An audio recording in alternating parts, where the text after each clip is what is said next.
কত কষ্টের এবং বিচারের দাবি যে কত শক্ত হতে পারে, হওয়া উচিত, সেটা আমি মর্মে মর্মে উপলব্ধি করি। আমি আজকে বলতে পারেন হাদির একজন গুণগ্রাহী। আমি নিজে হাদিকে আমার ভাই মনে করতাম এবং এখনো তা মনে করি। এবং দেশের জন্য তার শহীদ হয়ে যাওয়াটা, তাকে তো আমাদের আরো অনেক দিন প্রয়োজন ছিল। কিন্তু যেই মানুষের মৃত্যুতে 12 থেকে 15 লক্ষ মানুষ জানাজা পড়ে, সেই মানুষের মৃত্যুর বিচার আসলে একটা জাতীয় কর্তব্য। আপনাদেরকে আমি আশ্বস্ত করছি, অন্তর্বর্তী সরকার হয়তো আপনাদের মতন এখানে বসে নেই, কিন্তু অন্তর্বর্তী সরকার আমাদের শহীদ হাদিকে যারা খুন করেছে, সে সমস্ত চিহ্নিত খুনি, এর পিছনে যারা ছিল, সকলকে চিহ্নিত করে বিচারের মুখোমুখি করার জন্য কাজ করে যাচ্ছে। আপনাদের হয়তো মনে হচ্ছে কিছু জানছি না কেন, কিন্তু মনে রাখতে হবে আমরা কিন্তু একটা শত্রুপক্ষের মুখোমুখি দাঁড়িয়ে কাজটা করছি। ফলে যে তথ্যগুলো আমরা বলবো সেগুলো যেন শত্রুকে কোনোভাবে শক্তিশালী না করে। এটা কিন্তু আমাদের শহীদ হাদিও বলতেন যে আমরা যেন এমন কোনো কাজ না করি যেটা আমাদের প্রতিপক্ষকে শক্তিশালী করে ফেলে। এবার আমরা ভবিষ্যতে কি করতে যাচ্ছি এই সম্পর্কে আপনাদের একটু ধারণা দিই। একটা হচ্ছে, আপনারা শুনেছেন যে সকল রকমের পরীক্ষা নিরীক্ষা শেষ করে এই হত্যাকাণ্ডের চার্জশিট সুনির্দিষ্টভাবে দেয়া হবে ইনশাআল্লাহ 7 জানুয়ারি 2026-এর মধ্যে।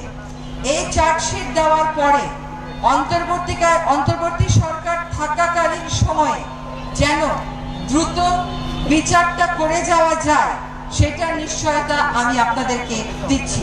ইনশাআল্লাহ আমরা থাকতে থাকতে এই হত্যাকাণ্ডের বিচার হবে। আমরা আরেকটা কথা একটু বলে রাখি আপনাদেরকে জানাবার জন্য, যে আপনারা আসিয়ার ঘটনাটা জানেন।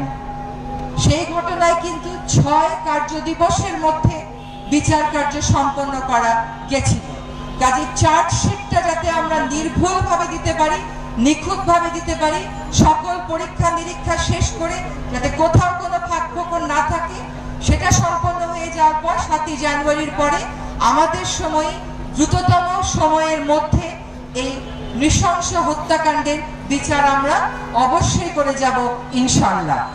এবার আরেকটা কথা বলি, যে অনেক সময় অপরাধী যদি পালিয়েও থাকে, তারপরেও কিন্তু এটাকে আমরা ইংরেজিতে বলি ইন অ্যাবসেন্সিয়া বিচার। শেখ হাসিনার বিচার হয়েছে না, সে কি দেশে আছে?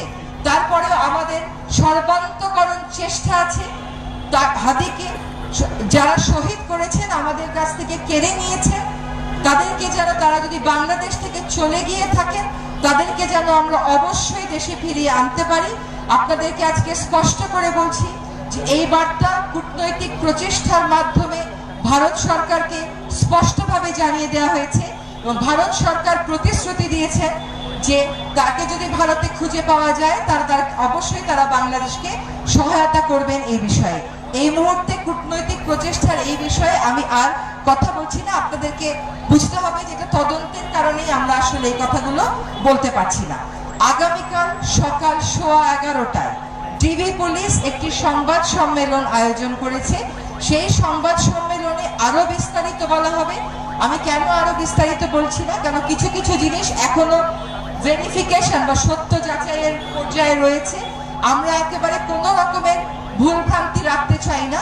আগামীকাল সকাল 11:15টায় ডিবি পুলিশ যে সংবাদ সম্মেলন করবে, সেই সংবাদ সম্মেলনে আপনারা আরো বিস্তারিত জানতে পারবেন। আমি আমার বক্তব্য এখানেই শেষ করছি। আপনাদের সকলের সাথে আমাদের আত্মার অবশ্যই মিল আছে, আমাদের চাওয়ার অবশ্যই মিল আছে। আমরা শহীদ হাদির পরিবারের সাথেও যোগাযোগ রাখছি। আমরা অবশ্যই এই বাংলাদেশের মাটিতে দ্রুততম সময়ের মধ্যে, অন্তর্বর্তী সরকার থাকাকালীন সময়ের মধ্যে আমাদের হাদিকে যারা মেরে ফেললো তাদের বিচার সম্পন্ন করে যাবে। সবাইকে ধন্যবাদ। সবাই চুপ, একদম চুপ। তারা যাবে, এরপরে আমরা কথা বলবো, ঠিক কিনা? আপাতত সবাই চুপ।